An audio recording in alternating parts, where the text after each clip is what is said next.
dia, tudo bem? Tudo bem? Todo mundo se cuidando, lavando as mãozinhas sempre, usando álcool gel. Vamos hoje à nossa aulinha de geografia. Pega o livro de geografia, abre lá na página 30, A Vida Longe da Cidade. Ele agora vai falar sobre como as pessoas vivem no campo, tá? Ele inicia com um textinho, um trecho de uma canção, tá? Eu vou colocar para vocês poderem escutar um pedacinho dessa canção. Vamos acompanhar?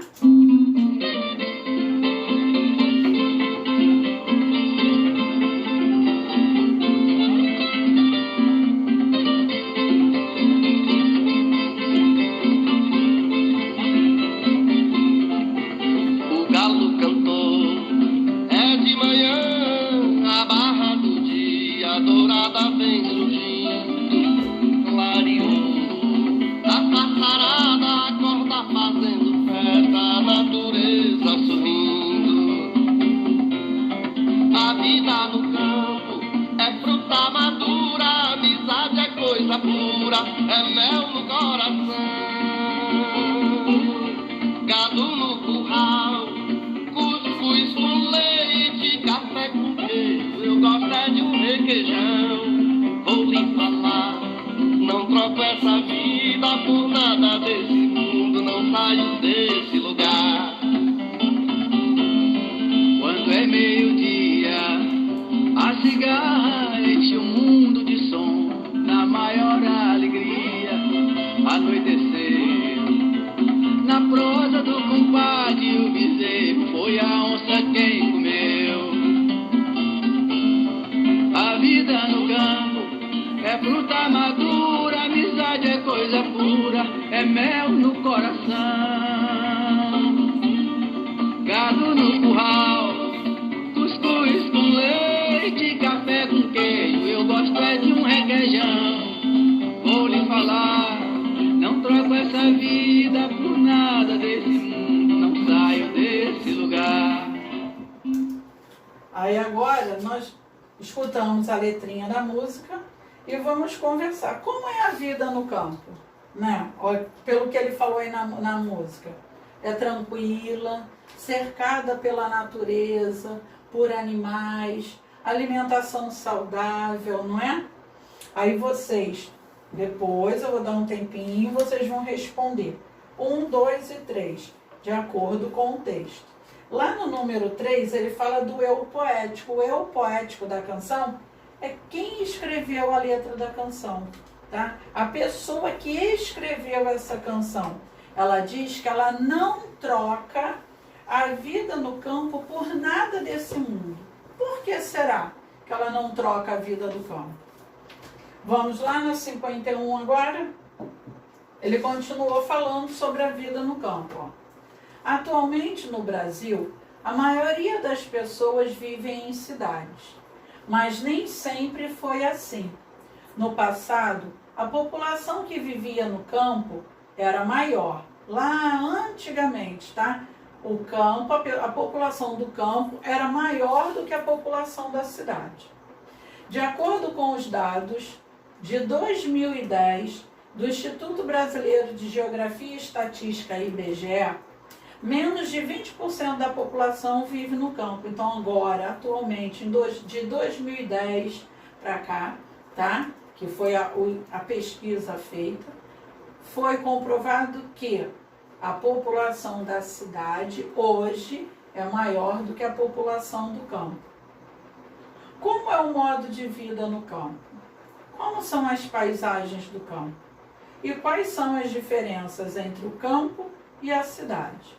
Para começar, observe as fotos a seguir. Aí ele colocou fotos da cidade e em cima uma barrinha para mostrar que 84% da população hoje vive na cidade.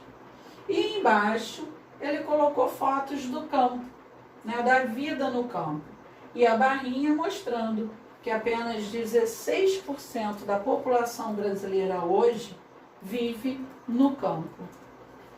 Lá embaixo ele perguntou: Compare as paisagens da cidade e do campo das fotos acima e imagine como é a vida nesses locais. Ou seja, aqui embaixo vocês vão escrever como vocês imaginam que é a vida no campo e como vocês sabem que é a vida na cidade, porque vocês vivem na cidade, né? Página 32. Vamos continuar a leitura? No campo, de modo geral, as pessoas têm um modo de vida muito ligado à terra e à natureza. É o caso da maioria dos povos indígenas e das populações tradicionais do Brasil, que você vai conhecer a seguir.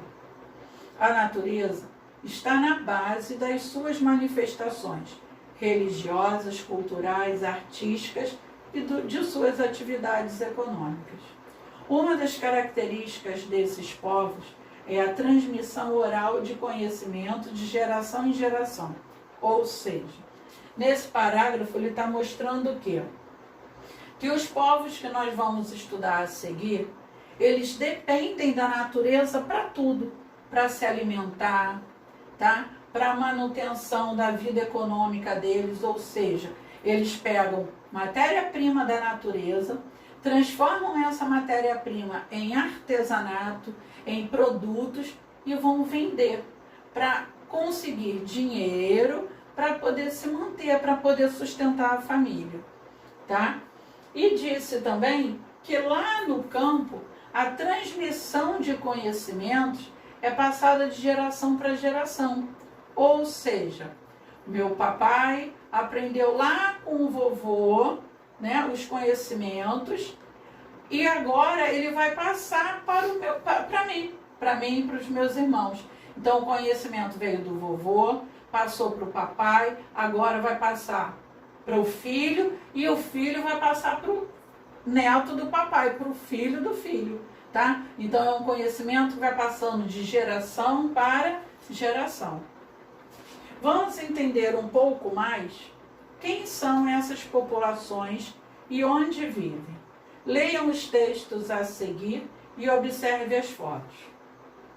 Povos e comunidades tradicionais são grupos culturalmente diferenciados que se reconhecem como tais, que se ocupam e usam territórios e recursos naturais como condição para a sua reprodução cultural, social, religiosa, ancestral e econômica, utilizando conhecimentos gerados e transmitidos pelas gerações, ou seja, transmitidos de pai para filho. A primeira comunidade que nós vamos ler é a quilombola.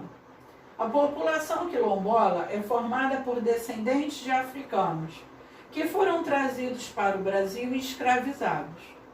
Na sua origem, as comunidades quilombolas foram formadas por grupos de negros que resistiram à escravidão e fugiram em busca de liberdade, fundando os quilombos.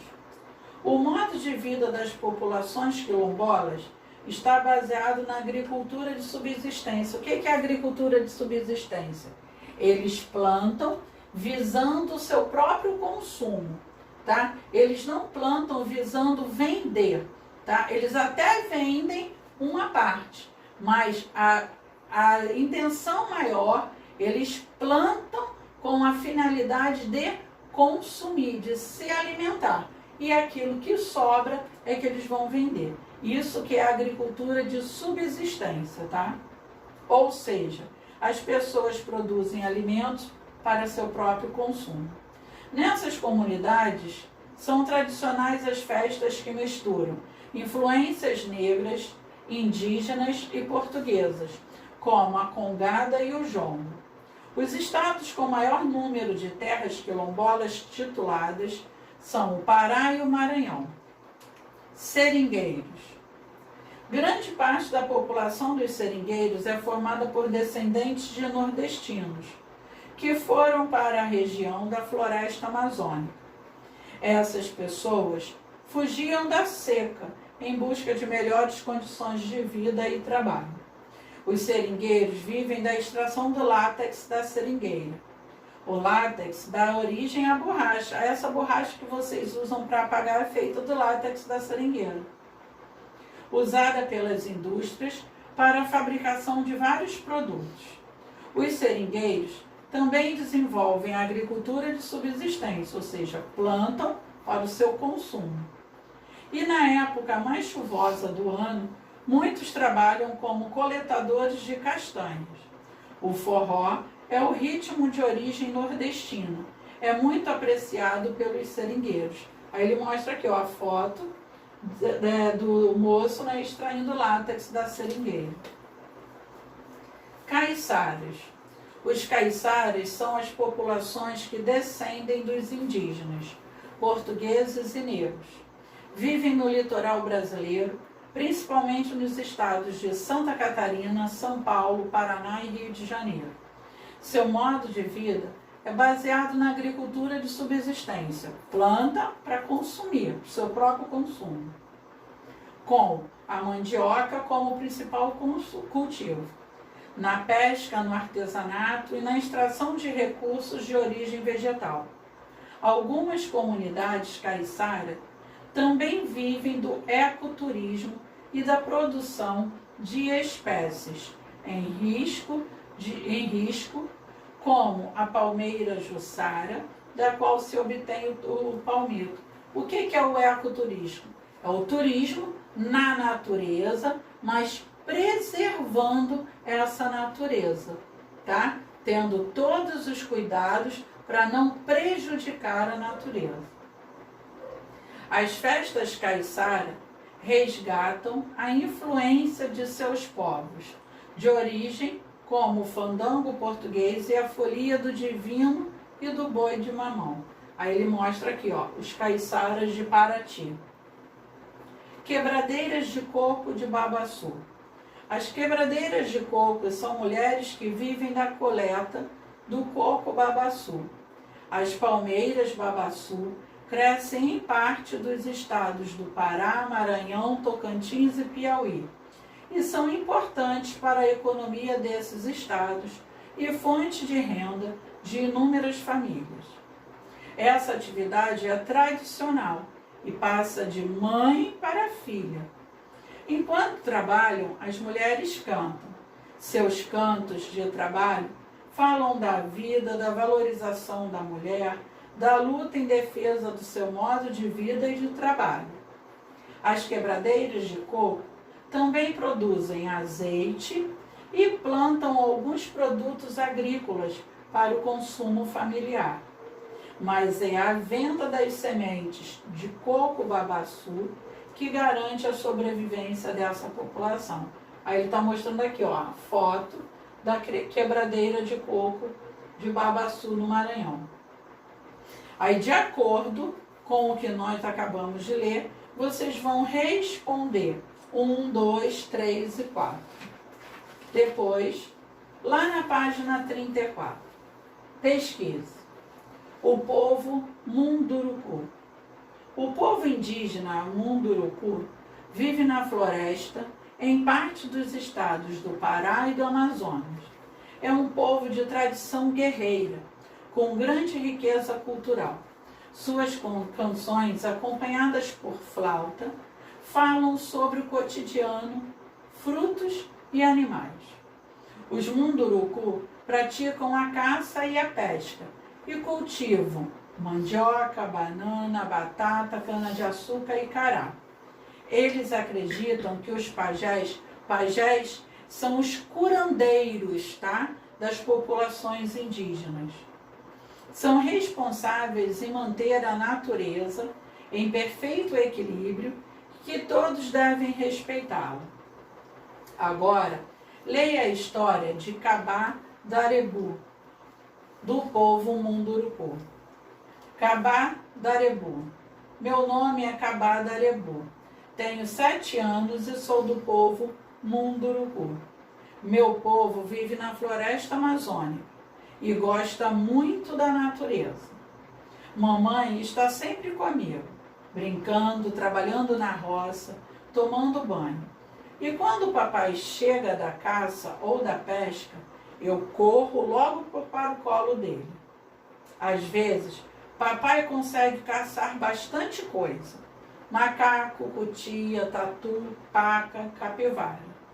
Ele traz também muitos peixes. A gente come assado, frito ou cozido. Nossos pais nos ensinam a fazer silêncio para ouvir os sons da natureza. Nos ensinam a olhar, a conversar e a ouvir o que o rio tem para nos contar. Nos ensinam a olhar o voo dos pássaros para ouvir notícias do céu. Nós gostamos de ser o que somos, porque somos parte de um povo e temos orgulho de nossa gente, de nossa história, de nossos antepassados. Aí agora vocês vão, com base no textinho do Kabadarebu, vocês vão responder as perguntas. No número 1, vocês vão sublinhar no texto, vão sublinhar de vermelho os animais que o pai dele consegue caçar, tá? No número 2, vocês vão desenhar aqui, ao lado, esses animais. O macaco, a cutia já está aqui a foto, o tatu, a paca já está a foto e vai desenhar a capivara, tá? Vai desenhar os animais que estão faltando. E no número 3, vocês vão desenhar os alimentos. Olha lá, eles plantam mandioca, banana, batata, cana-de-açúcar e cará. Vocês vão escolher um desses alimentos, vão desenhar e escrever o nome dele. Vai escolher outro alimento, desenhar aqui e escrever o nome dele, ok? Página 35. Saiba mais. Vimos nessa unidade pontos de referência nas cidades. Agora, vamos ver os pontos de referência no campo, onde os principais elementos são da natureza. Os povos indígenas são profundos conhecedores da floresta e seus caminhos. Na mata, quais podem ser os pontos de referência que os indígenas usam para se localizar? Veja como alguns indígenas do povo Caiabi desenharam seus caminhos e pontos de referência. Aí olha lá, no número 1, ele está pedindo para que vocês observem o barquinho com a setinha, tá? O barquinho com a setinha tá aqui. E a casa, na beira do rio, tá aqui em cima, a casa na beira do rio, ok? Lá no número 2, ele pediu um ponto de referência do lado esquerdo do barco. Então, quando o barquinho estiver chegando na casa, como ele vai saber que ele está próximo à casa? Quais são os pontos de referência? Do lado esquerdo, que o barquinho pode ter como referência que está próximo à casa. E no número 3, os pontos de referência do lado esquerdo, tá? Ok? É só observar aqui o desenho para responder aqui as duas perguntinhas. Tudo bem? Eu vou dar um tempinho para vocês responderem e volto daqui a pouco com a correção, tá?